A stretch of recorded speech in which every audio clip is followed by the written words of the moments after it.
good people, not so good people, and bad people. It's up to you to decide what you are, where you fit within the context of what I just said. But welcome to everyone. It is another episode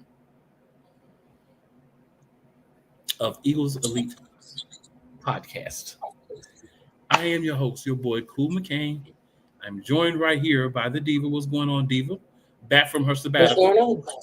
Yeah. And below me right there, Benny Boom Designs. Benny Boom with the big Eagles Benny Boom logo on the shirt and the hat piece there. You know what I'm saying? I don't have on my Benny Scully. Boom today. Benny got a Scully on. I don't have my Benny Boom on today, but I got it. I keep it on safety. You know what I'm saying? I got it right there. It just didn't quite match the pissed, if we're being 100% honest. All right here. And I am still pissed. You know I'm still pissed? Because we're still not number one in the NFC. Till that happens, it's a problem. But before we get into that, before we get into the game last week, what's going on with the playoffs, all that good stuff, there are two things we have to do. First, I want to acknowledge the slight upgrade to the logo up there in the corner by Diva. We got the bird there just protruding with a powerful Kelly Green energy. So I like that. I'm with it. So we're gonna be throwing it up for y'all to see weekly. Yeah, just another little reminder of the funness and fondness we have for the Eagles. All the colors that we represent. And also, we need to get a little hype, y'all. And I don't know if it really works or not, but in my mind it does. I believe it gets me at least a little bit more hype. Let's get to it.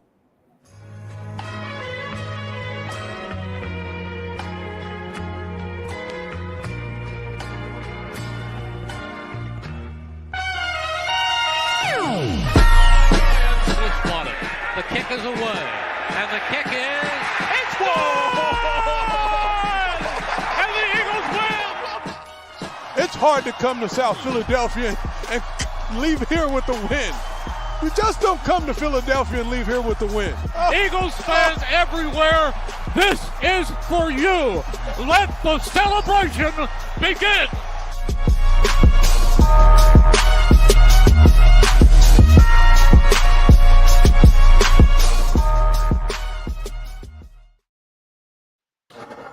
All right, good people. So we in the building. A lot of things going on in the world of the Philadelphia Eagles. I know where we start at. It's the same every week. Nothing never changes. So we're going to get right there. We're going to get started. We're going to get to it.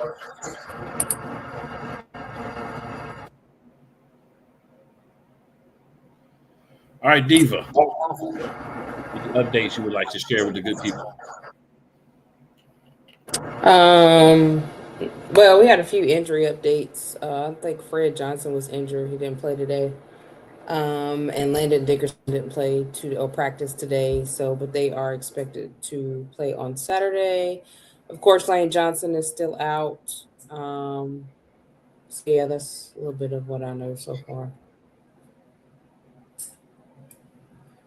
I'd just like to add to that Saquon Barkley has a stinger. So that's something to look into. Benny Boom, what you got for us updates for the Eagles? As we know that in that game Sunday, Devin White tackle Hurts. He did suffer a little injury, but it's nothing major. He will be playing. Of course, he will be playing.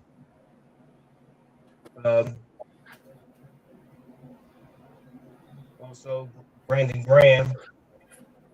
He's not in preseason form now. He's back in game shape, as Vic was saying. His Jalen Carter being out this Saturday, you'll see a lot of Brandon Graham in that DT role.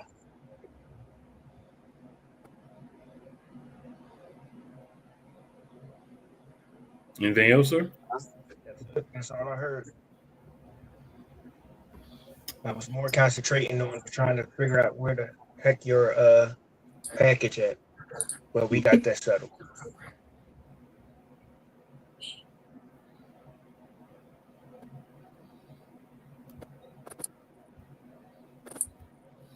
All right, so we got our guy Rod in the building. He says, "What's up, Cool McCain? What up, Rod? Right. Mrs. Uncensored. We got one."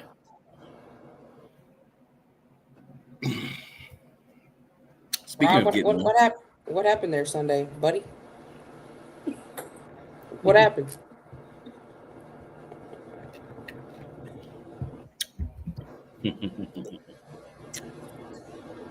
speaking of Sunday,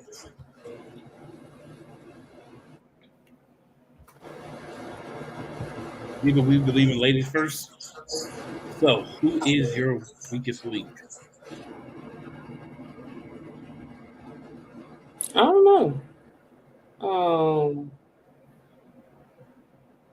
Let me think about it. Come back to me because I don't know. I don't think I really had a weakest link this week.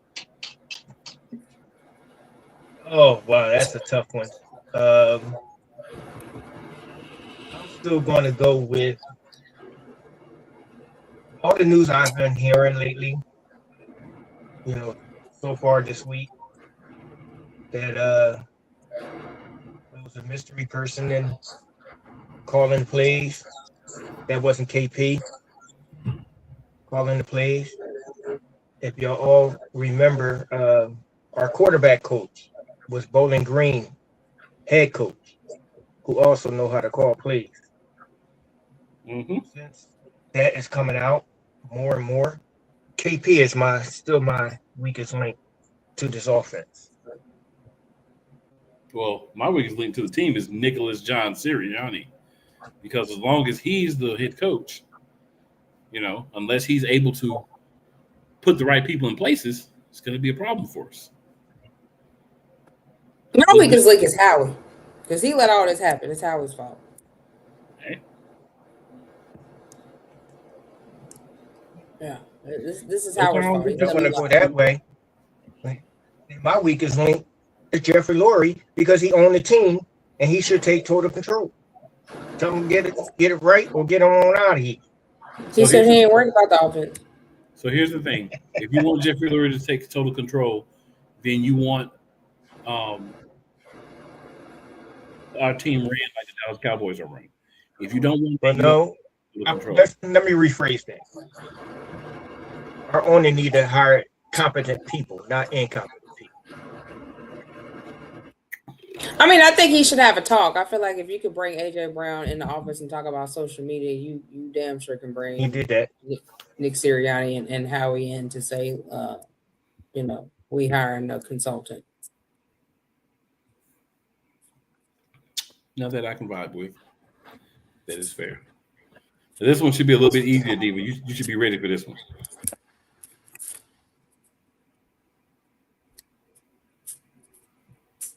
Who's your elite performer of the week, Diva? I'm gonna have to go with Coop. Coop is my elite performer of the game. All right, Benny Boom, who's your elite performer? PG. 17 snaps, 2 sacks. Gotta give it to the OG. Stepping in, stepping up, showing the young bucks how it's done. He need to be led by example. My elite performer is going to be the much maligned QB1, Jalen Hurts. No turnovers, looked in good form. Everybody wants to say, it was the Raiders and blah, blah, blah. Well, guess what? They're filling an NFL franchise. Okay? And they're not the worst team in the NFL. They may be one of the worst teams, but they're not the worst team. I can call you out a couple that are leaps and bounds worse. But Jalen, in the pocket, moving the ball around, he didn't get fixated on one guy. And that's the Jalen that I like to see. When he just moves the ball around, he has a higher rating if he's not locked in on one guy. He's not focused on trying to force feed anyone and just playing, football. You open, I get you the ball. That's what you want to see from your quarterback. And got a lot of that this week. So, hey, kudos to QB1.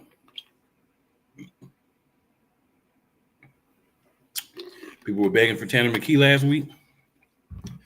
I seen a billion posts about how Hurts is the problem with the offense and we can't win with him at quarterback and all this.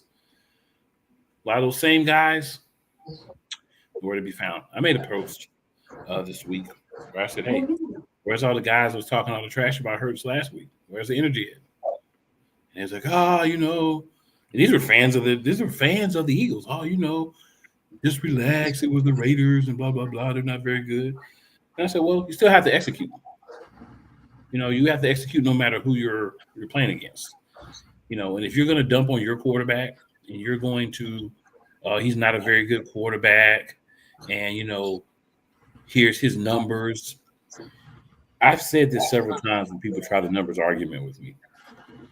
We don't talk about Lamar Jackson just as a passer. We talk about his total yards. We talk about his total touchdowns. But somehow when we get to Jalen, and this is fans of the Philadelphia Eagles, it's not outside people. These are fans of the Philadelphia Eagles. They try to say, he's ranked in the bottom of yards and the bottom of touchdowns and blah, blah, blah. Yes, because you only want to add a piece of what he is as a quarterback. Once you add the running numbers in, which you guys don't want to add in because it greatly ups his value and his numbers and productivity, it paints a different picture. And let's not forget, this man's been to the playoffs every year he's been a starter in the NFL. This man has been an MVP of the Super Bowl and an MVP regular season runner-up. So let's not try to discount him based on a bad game. There's not a quarterback that hasn't had a bad game, right? Let's keep that in mind. I'm not going to get into a big Hurts tangent, but just keep that in mind. When you're trying to dump on your own quarterback or when you're trying to dump on Jalen Hurts, keep in mind to tell the full picture, right? Talk about those other things. Talk about those running yards, those running touchdowns. Talk about that Super Bowl MVP. Talk about the fact that he's a winner, he's a leader, and his teams have always been to the playoffs. Let's not leave those things out because it's rarefied air that he's in because of all of those accomplishments. But when you want to demean someone, you want to pull out the bad things. And we'll say the people that are doing that don't bear a striking resemblance to the three people you see on the screen right now. And I'm going to leave that there. All right, so Diva or Benny, do I have another elite performer that you wanted to shout out since we had a lot of them to go around? I'm gonna shout out to Kobe Dean. He's been playing lights out, just like Jordan Davis has, but he really has been playing lights out since he came back from that injury.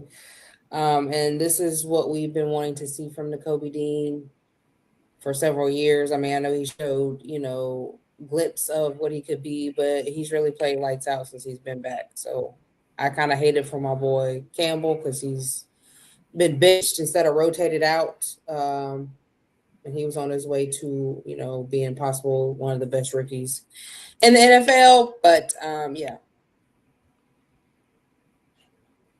Anybody you want to add, Benny? Corey Jackson. Last few weeks, I know we gave him hell through the whole entire season, but these last few games, I'm starting to see that he's feeling real confident in himself. He's comfortable with the scheme. He's stepping up to the plate. He even making tackles that he normally doesn't try to make.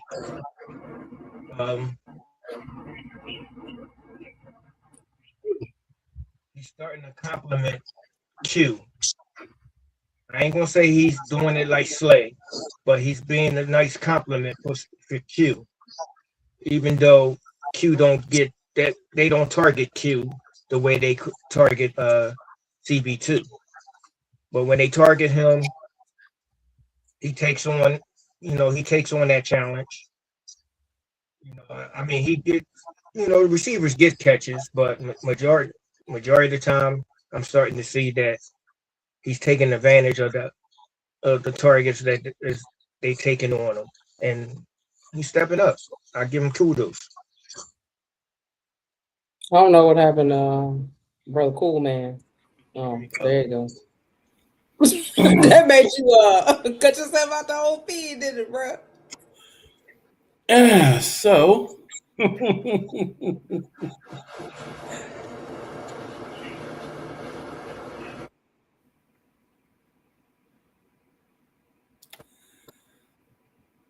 Eagles Raiders. Benny, your instant thoughts after you watched the game, and then anything that you want to add to that you thought about from then to now.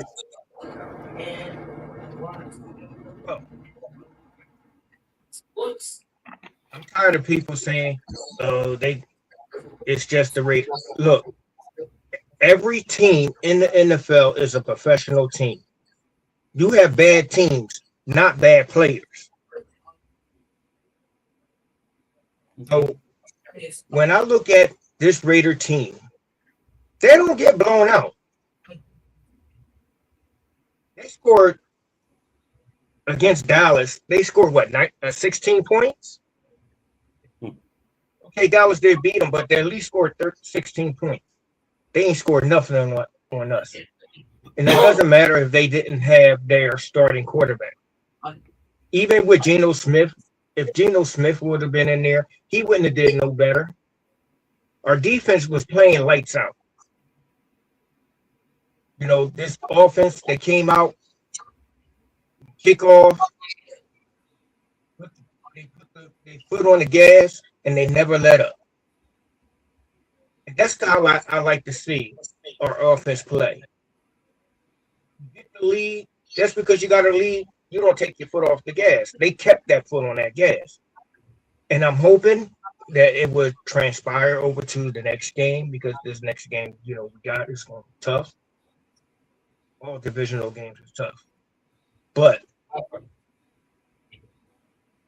I'm starting to feel confident that our offense is coming together as a unit. The offensive line did a good job. They opened up some holes, but they pass block better. No penalty, not too many penalties. None of those dumb mistakes they've been making the last 15 games. And with that win,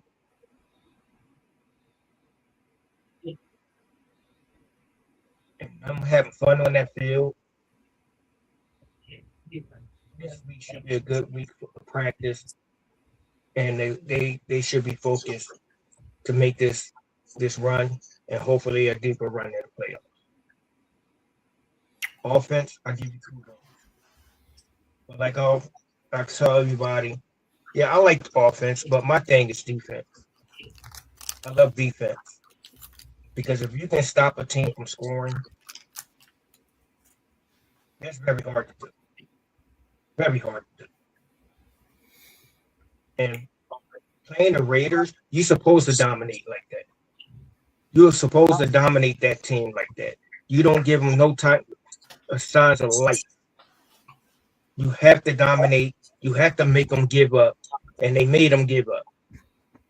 And if you watch the tape, that last Dallas got a touchdown, you can see that the defense gave up. They just say it's over. Kudos to my defense. Kudos to the offense. Game plan was good. And I thank the quarterback coach, because those plays in the red zone, if you go back and look at Bowling Green games, those was his plays. Kevin Petrulo is not going to come up with some idea to do that. That's my take.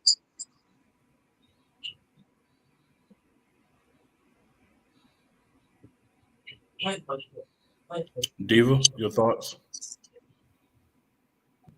I'm not really impressed, to be honest. I I mean, you know, it is the Raiders. The Raiders. I mean, I know we're a good enough team to beat the Raiders. My thing is just beating teams that we know we should have beat, like the Bears, who are good teams. It seems like some of the good teams we haven't been able to beat. And if somebody else was calling the plays, I'm trying to figure out what the hell took so long for that to happen. I think we probably would have won a few of the games that we lost if we would have had somebody that was competent enough to call plays, take over this team. You know, this team is too talented to struggle. Like, I know we probably would have lost 1 or 2 games, granted, but the Bears game, we definitely beat ourselves. The game before that, we definitely, like, the past 3 games we have lost, we beat ourselves. It wasn't because the team was better than us. And I kind of figure, you know, we will come out and get it together. It's just not enough consistency for me when it comes to this offense for me to be like, oh, well, yeah, you know, it's just not enough for me to feel that way. And now we're about to go in playoffs, which is about to be a whole totally different beast because everybody changes things up when it comes to the playoffs. They start doing things that they never did in the regular season. And I'm just not confident unless somebody else is actually calling these plays or being a consultant when it comes to calling these plays. As you can tell, if that is true, somebody else is calling the plays, Jalen looks a lot more comfortable. The problem I have with Jalen is I don't feel like you are a good enough player that it shouldn't matter who your coordinator is. You have, from what we've been told over and over, a high football IQ. So if you know something's not working for you, then that means you need to change it. And I feel like when he has a coordinator that doesn't understand his game, it affects his game. And I feel like he should never let that happen because of who he is, what he's accomplished. He's a great quarterback. So I feel like, you know, he really needs to work on that. That means you have to take over. I don't care who's calling the plays. If it doesn't fit your game of style, then you have to take over and do what fits you. That's my problem with Jalen. We know that he could be a leader, but when it's times like this, then you have to be that leader. That's what great quarterbacks do. They adjust. They know the game, so they know how to call the game for themselves and their teammates. And I felt like if he would have done that a long time ago, then we probably would be in a better position. We probably wouldn't be lackadaisical and having the defense to pull us out. As you notice, Vic Fangio finally did a mini shot to the offense because he know that he has been pulling that offense out of ruts. Besides that one game where they just said, look, we're not pulling you out this time. We just going to have to lose this game. But yeah, I mean, it was a good game. You know, we finally had a game where we weren't stressed and drinking and smoking and cursing and blood pressure high. But will it last? I don't know. I mean, we do got the Washington Redskins. You know, Marcus Mariota has been playing pretty well for them. Jaden Daniels won't be playing, but Marcus Mariota has been playing well for them. So, I mean, if we're not prepared, if we come out with the same old BS as we've been doing the last 2 games before this game that we just had, then that's going to be another L. So, I just got to see more consistency from this offense for me to be impressed. I'm not impressed. I'm happy we won a game, but I'm not impressed. So definitely not excited that we beat a Raiders team that we should have beat, probably by more points than we really did, to be 100% honest. But what I am impressed about is the play calling looked a lot better. You know, I hear the rumors with Benny saying, I don't know if that's true or not, but what I will say is whoever was calling plays, the plays look better this week. This looked like an NFL team that wants to win games and not some of that garbage we were seeing the previous weeks. Start out strong and then just give up. We're kind of the mantra.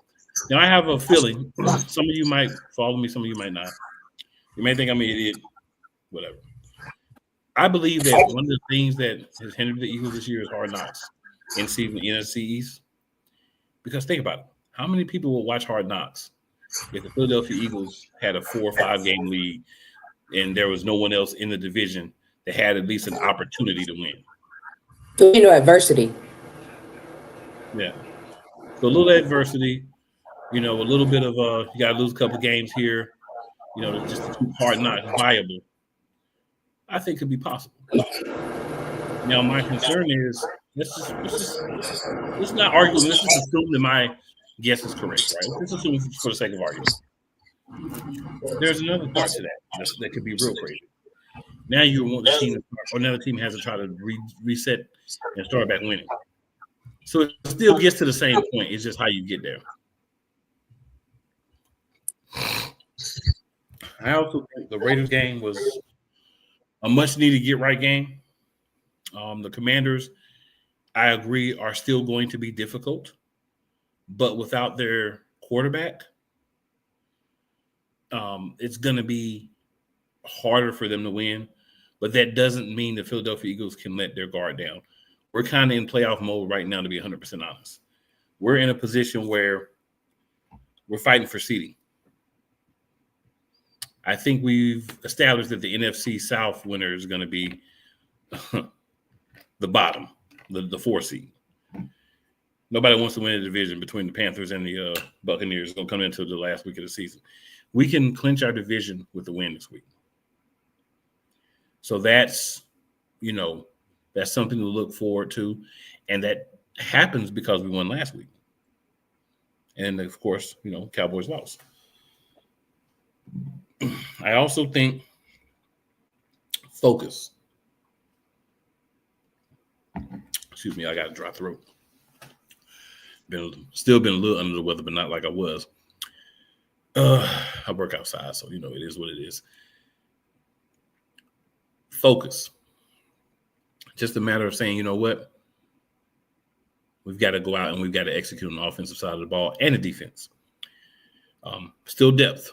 Jahai Campbell not getting the playing time he needs. We're going to look at him and say, man, we want this guy to show us something next year. We want him to be part, right? But we took a whole year and we just went from him playing 98% of the snaps to 0% on the actual defense. You can't find 30, 40 snaps for Jahai Campbell rotating through the linebacker positions. If you can't do that, then, Vic, what are you here for? Big concern with Vic is when you have guys that are young and you have a guy in front of him that can play. It's his inability to get those guys involved in the game until something happens and they have to play. That's a concern because the playoffs are coming. We're going to be playing all good teams. So in that scenario, we need every bit of help that we can get. We need every guy ready to play that we can get out there. Vic's holding guys back. We need more, Vic. We need you to be better, bro. The defense looks good, but when it gets winded, you don't have depth. You don't have depth because you won't play guys. But you stuck with Adoree Jackson through some terrible times. The other guys that played well can't even get an opportunity. It's crazy. But we won the game. We needed a win. We got one. All right. Little G Griffin says, I have a nephew. Congratulations. Key with us in the chat. She says, hey, guys, what's going on, Key? What up, Key? Little G says, I'm a big fan of Eagles season. Better Eagles kick Washington Commanders' butts. We got to get that from Little G. So definitely. Hopefully we do that. He says, I'm not on. Diva comes on. Laugh out loud. Well, Key, you said you was driving home like 7:30. It took you forever to get home, didn't it, Key? Good point. He says, Cool still pissed. Cool is still pissed. Cool is definitely still pissed. 100%. All right, y'all. So we're going to flip it up for a second here and just talk a little bit about the playoff picture. Just want to go over the playoff picture as it stands right now.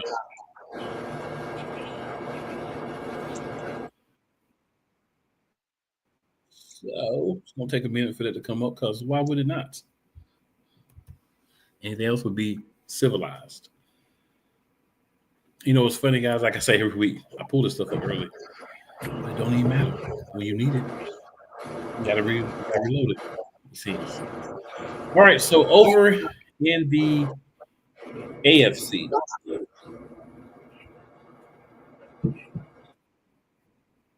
we're going to start with the teams who have been eliminated once they come into view here in a few seconds. So I can see the blocks for them now. Just can't see the teams yet. We did have more teams added to eliminate it because they only have 9 teams that are actually available now. So teams that are eliminated from the playoffs. Titans, Raiders, they're both 2-12. Browns are 3-11. Jets are also 3-11. The 4-10 Bengals are out. The 6-8 Dolphins are out, and the 6-8 Chiefs have all been officially eliminated. I want to say this. Shout out to Patrick Mahomes. I call him Patty Mel. I talk a lot of trash about him. I want people to understand something. I talk trash about him, but I respect his game. I don't want to see anybody have the injury that he had. Michael Parsons also had an injury, a similar injury. I don't like to see good players get hurt. I like for everyone to be there and be able to play. So hopefully quick recovery for both of those guys. And Devontae Adams, we're going to shout him out too. His injury, I think it's a hamstring. He's probably going to be done as well just because it's a recurring injury. Again, I hate to see guys go down and not be able to help their team. Maybe he'll be able to hopefully be able to be back if they make the playoffs. They should, right? If they make the playoffs, he'll be able to be back and, do what needs to be done. All right. So we're going to then hop over to the NFC and go through the teams that have been eliminated. So the New York Giants, 2-12, have been eliminated. The Arizona Cardinals, 3-11, have been eliminated. The Washington Commanders at 4-10 have been eliminated. The New Orleans Saints at 4-10 also have been eliminated. The 5-9 Falcons have been eliminated, and the 6-8 Vikings have been eliminated from playoff contention. Now, the Falcons and Saints did their best to both play spoiler for their division, but it didn't really matter because both teams decided not to show up. Really crazy. All right, so then we're going to go to teams on the bubble. AFC, Colts and Ravens. Colts are 8-6. Ravens are 7-7. In the NFC, we have the 8-6 Lions, the 7-7 Panthers, and then the 6-7-1 Cowboys.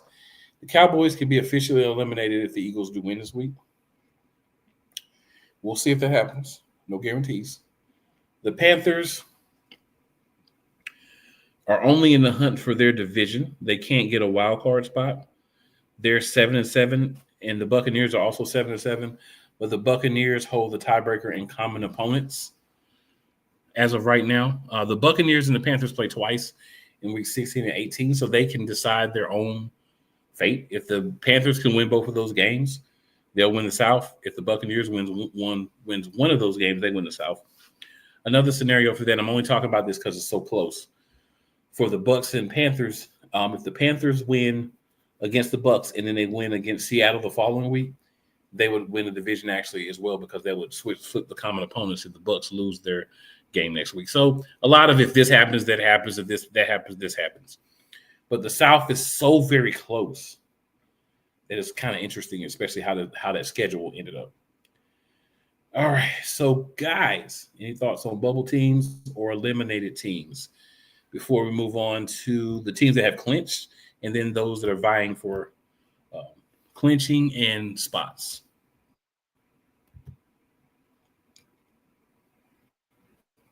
Go, Diva. Benny, any thoughts? After him, Diva, any thoughts? I don't got no thoughts. I do. One thought. One team. 2-day fans. All you Cowboys fans. At the beginning of the season. All I kept hearing, we're going to the Super Bowl. We're going to the Super Bowl.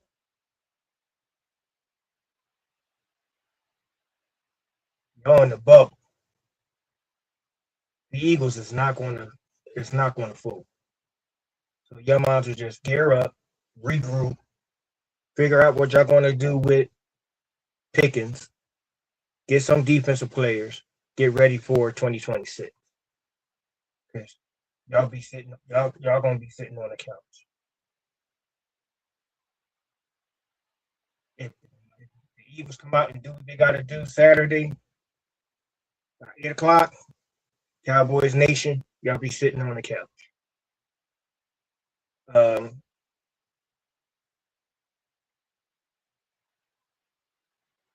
What other team was on the book? Oh, Baltimore, y'all out of here. Because y'all got a game against the Steelers. And the way they they playing with confidence right now. I can see the Steelers beating y'all, sweeping y'all this year. Y'all not playing the best ball. Y'all not playing ball like y'all normally play. Your defense is very suspect. And without that defense being the way they used to be, I don't see them making the playoffs. I'm a huge Patrick Mahomes fan. You know, I love his game. When he went down Sunday, man, it's like just like the people in that stadium, the air went out of their body, mine went out, and I'm like, damn. I see this guy play on twisted ankle, high ankle sprain. This one, I'm praying for him to come back stronger. I know he won't be back until late in the season next year, maybe. Not to see number 15 playing football.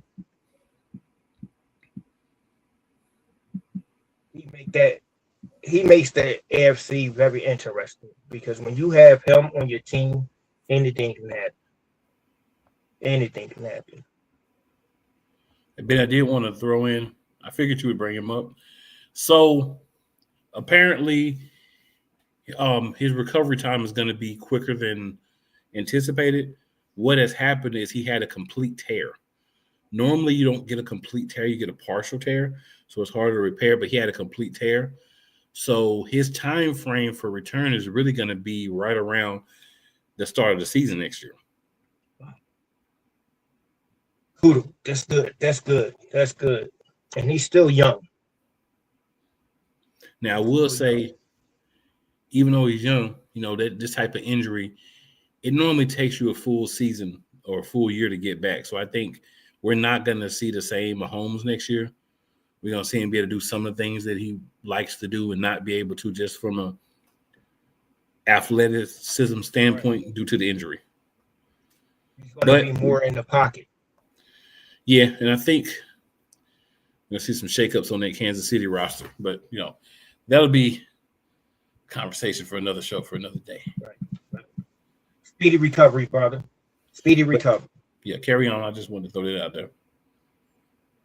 What other team was in the bubble? AFC?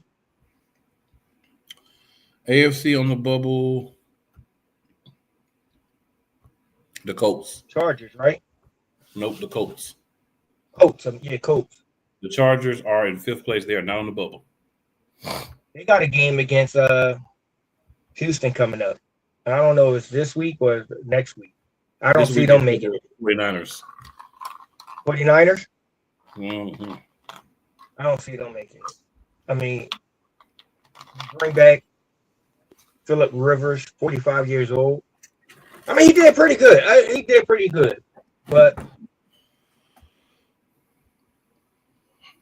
that was a desperate move to bring a 45-year-old guy back in and throw him into the fire. And just to Started out strong. I mean, I get it. Daniel Jones. Yeah, just to give a little context on that as well. I know Cam Newton's been running around crying that nobody called him. First of all, your arm was shot when you were with the Panthers the second time. So that's why nobody's called you.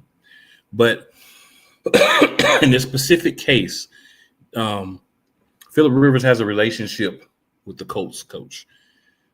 Exactly. His son plays for Phillip Rivers, who coaches the high school football in South Alabama, which is where, you know, Steich's son plays. They use the same playbook, the same type of plays. So he was very familiar with everything.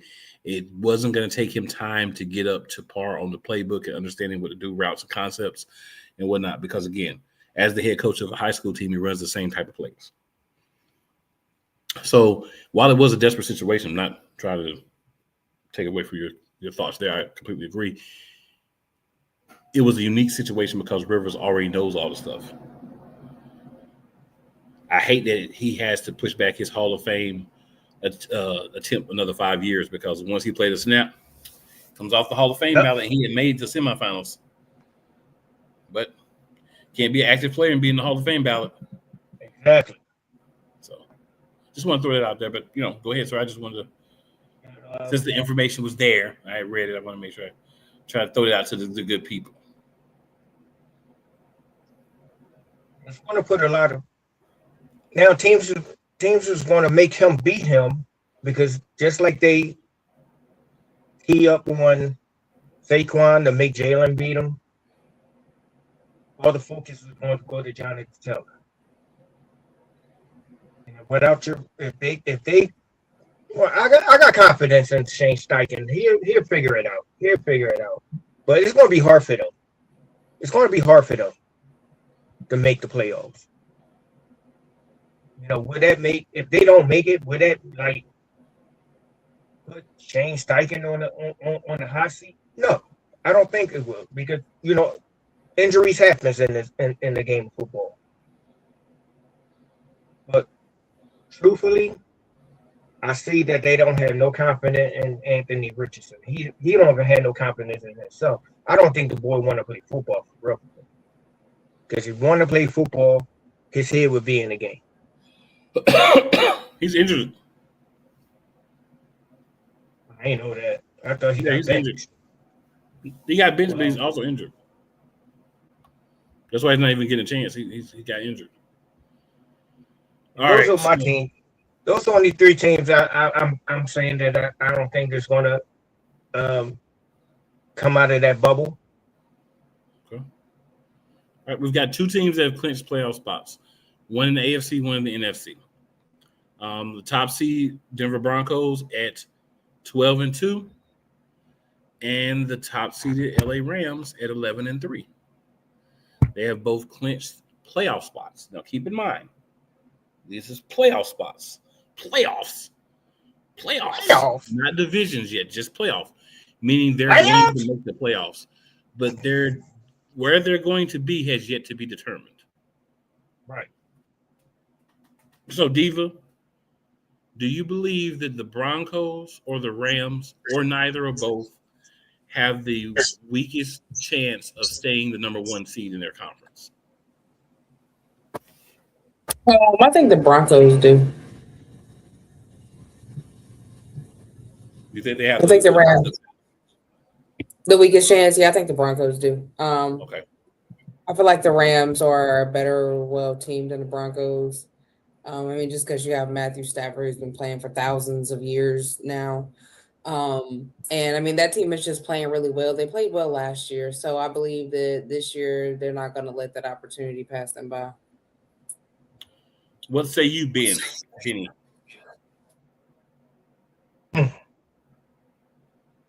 The Broncos going to hold on to that number 1. Okay. They're going to hold on to that number 1. The Rams, they still got 2 divisional teams to play. I understand Sam Darnold when it comes to big games, he folds. But this game they're going to play against the Rams is in Seattle. And everybody know about the 12th man. It's a different ball game over there.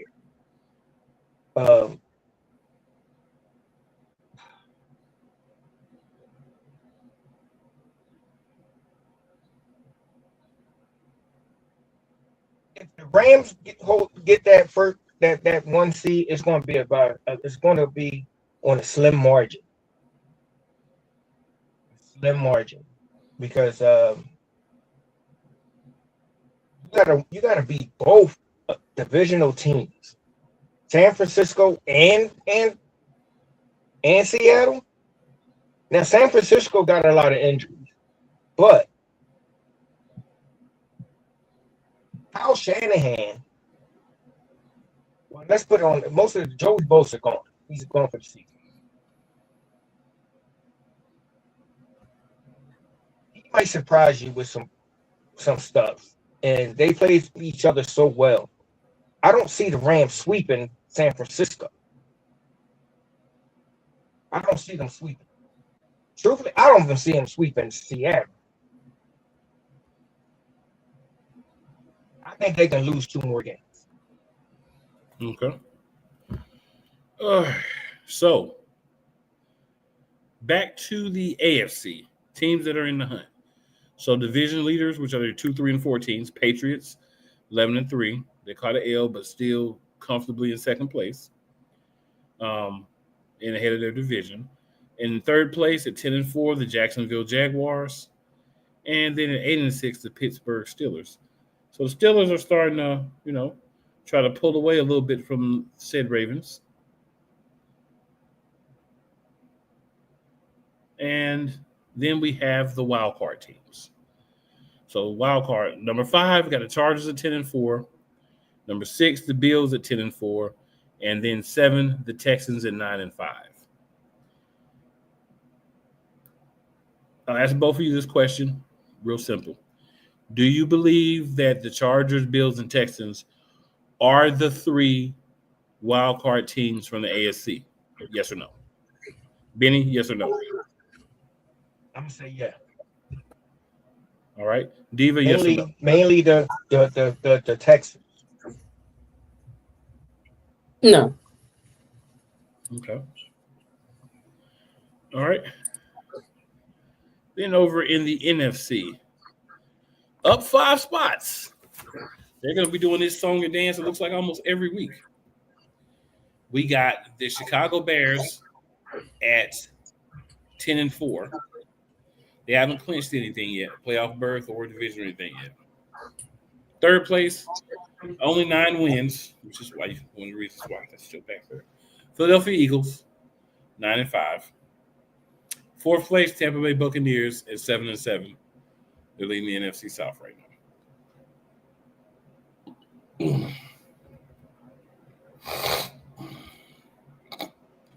Are those 3 the teams that win those divisions? Tampa? No. So you don't think it's the 3? Okay. Diva? I think if those 3 win, Baker. yes or no? Bears, Eagles, and Buccaneers. Okay. Yeah, I think if Baker Mayfield get healthy, yeah, definitely. I don't think he's gonna get healthy. Right, you never know. Well, it's a shoulder. And I'm not saying this because y'all live down here, but I've been saying this when they started believing in themselves. Man, Carolina is going to win that division. They are. I know y'all don't, but they are playing with confidence. They look I truly believe that they can beat Tampa. You went toe-to-toe with the Rams, and you beat the Rams. And then you lost twice to the Saints. Right?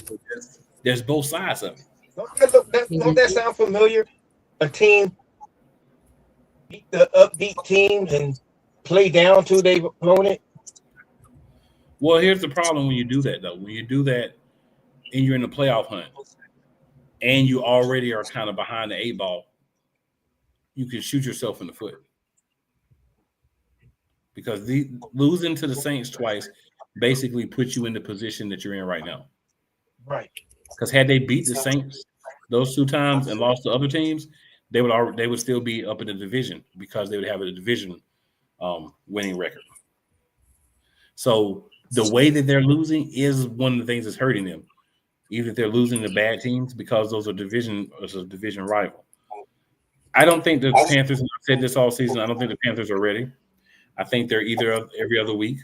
They could get in because, to Diva's point, if you have a healthy Baker Mayfield, I think you're a much better team. But Baker Mayfield has a left shoulder injury. And if you watch him play, it's got to be more than that. Like if you watch the game this past week, which I did see part of it, that dude does not look like he should really be out there, to be 100% honest. But he is. If he can figure out a way, to Diva's point, to suck it up and figure it out to finish the season, he might can help the team. But if he doesn't, he's playing like he played this past week, what I saw, the next 3 weeks, the Panthers have a good shot, but then the Panthers have to be consistent. They have to do something. And they win a game, lose a game, win a game, lose a game, win a game, lose 2 games. The South is wild. All right, so this is what I think is interesting. And I'd love to get you guys' thoughts on these 3 real quick. Because, I mean, we ain't much to talk about with the Commanders. I mean, some things to say, but not like, it's not something we can in a lot of detail over, I don't believe, either game. And not because the Commanders may not be good, but because it's a division rival. We know what it is.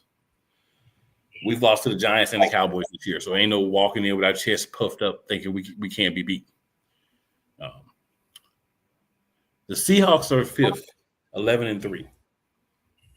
Most years, that has you up in your division, but the Rams got a tiebreaker over them. The 49ers, another NFC West team, 10-4. They've been decimated by injuries, but outside shot. And then the Packers at 9-4-1, they keep sliding in over everybody because even though they have 9 wins, they only have 4 losses. That tie looks like it's going to be something that's going to help them stay in the playoff race. Because for them to fall out, they would have to have less wins than the next team. And that's going to be tricky for the Lions or the Lions to do because the Panthers, again, the Panthers and the Cowboys, they're still technically on the bubble, but they can only win their divisions. They can't get the last playoff spot because they're too far behind. Like technically, they can until after this next week, but you can already kind of see what it is. So, guys, thoughts real quick. Seahawks, 49ers, and Packers. Are those the 3 next best teams, or I can't say the next best. Are those the 3 teams after the division winners that should be locked into those spots? And if you want to give a quick why, feel free to do so. Benny, we'll start with you. Packers, Niners.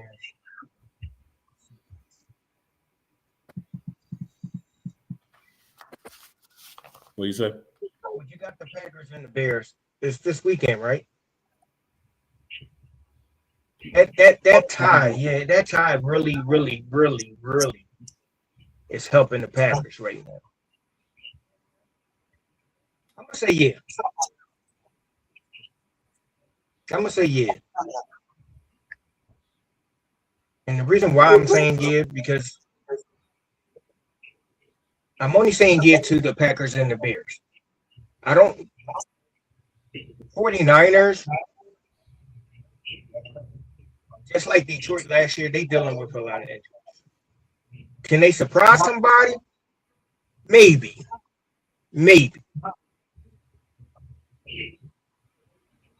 But that's a toss-up. But I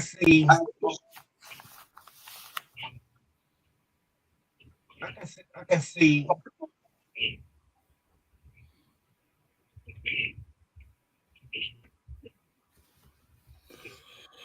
All right, Diva. winning that division and being I thought you were done. I can see Green Bay winning the division and being that number 2 seed. I'm gonna say yeah on slight. Green Bay is just wishy-washy for me. I mean, they're a decent team, but I don't know if they have what it takes. Green Bay have been in the playoffs in forever. If they do, I think they'll be out the first round. Who was the other team you said? Brother?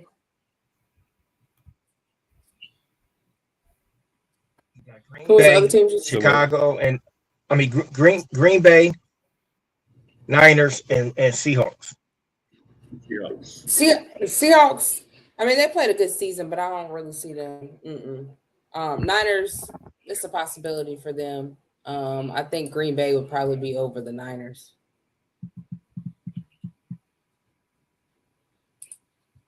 All right. So, good people, we're at that point. There's only one thing left to talk about.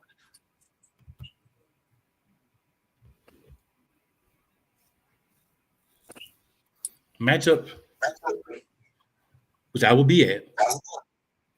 Very excited to say that. Haven't had my Eagles fixed this year. Philadelphia Eagles versus at the Washington Commanders. Why do you believe the Eagles, as what we've currently seen, are going to have a chance to win?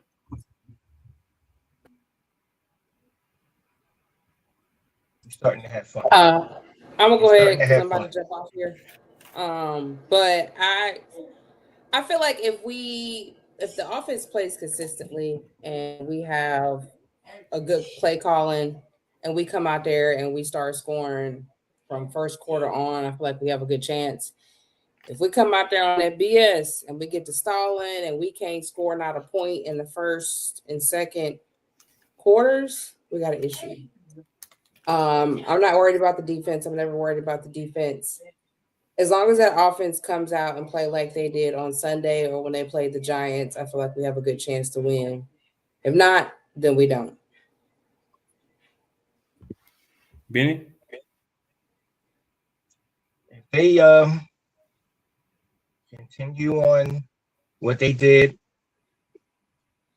last week and cut down on the penalties as they and protect the ball. If they can just protect the ball, I can see us winning big. They gotta go into this game with one thing in mind. Don't even worry about clinch the fact of when we'll clinch the division and give us a playoff. Go in there, do your job, and let everything fall into place. They gotta play carefree. They gotta be loose, very detailed. Damn, I'm starting to sound like fucking Sirianni. Just go in there and do your job and and let everything fall into place. I don't want to sound like Sirianni. Fuck that detail shit. I ain't worried about the defense because the defense is going to hold their own. The offense need to match the intensity of the defense. Don't let the defense be out there too long. You know, they got to control the pace of the game. They got to control that clock. It's game management time. The team, if you go out there and you TOP, I can see the Eagles winning this game. So I think it's just execution. We're going to have the backup quarterback, but he's played a lot this year. Their defense has some struggles. They got they took a chance on a lot of older guys that they may have paid a little bit more than they really should have because Jay Daniels is on the rookie contract still. Things didn't quite work out with Daniels. It happens, right? It's part of it. I do believe that if the Eagles come out and play their best, they have a very strong chance to win the game. I won't go as far as guaranteeing anything because, again, we've seen this offense sputter. We've seen it be great. Depending on what version we get, it's going to depend on how things end up playing out. But execution is my thing. We have to execute the plays properly. Everyone has to run their routes. They got to go through. You got to block. If your assignment is to block, make sure you are blocking as long as you can, as hard as you can. And a little bit of discipline. Let's make sure we're not just giving away the yards on penalties and bringing back big plays with poor calling. So, I think execution and discipline is what it's going to take to win, not just the Commanders game, but moving forward the Philadelphia Eagles. All right. So, good people, we are hitting the hour mark. Thank everyone for tuning in. Please make sure you're liking, sharing, and subscribing if you haven't already. Make sure you're shooting this out to, any other Eagles fans that know. And, we're going to be back next week. Win, lose, or draw. Hopefully no draws, hopefully no loss, but you got to play the game and see. It's why you play the game. But there's something I hope I'll be able to play next week. We will see. But for my man Benny Bull, for Eagles Diva who had to hop off, it's your boy Cool McCain. And it's that time. Hashtag Fly Eagles Fly. Hashtag Be Elite. And you know very well. Wings, people, spread your wings. Washington Commanders, we coming for you. And we out.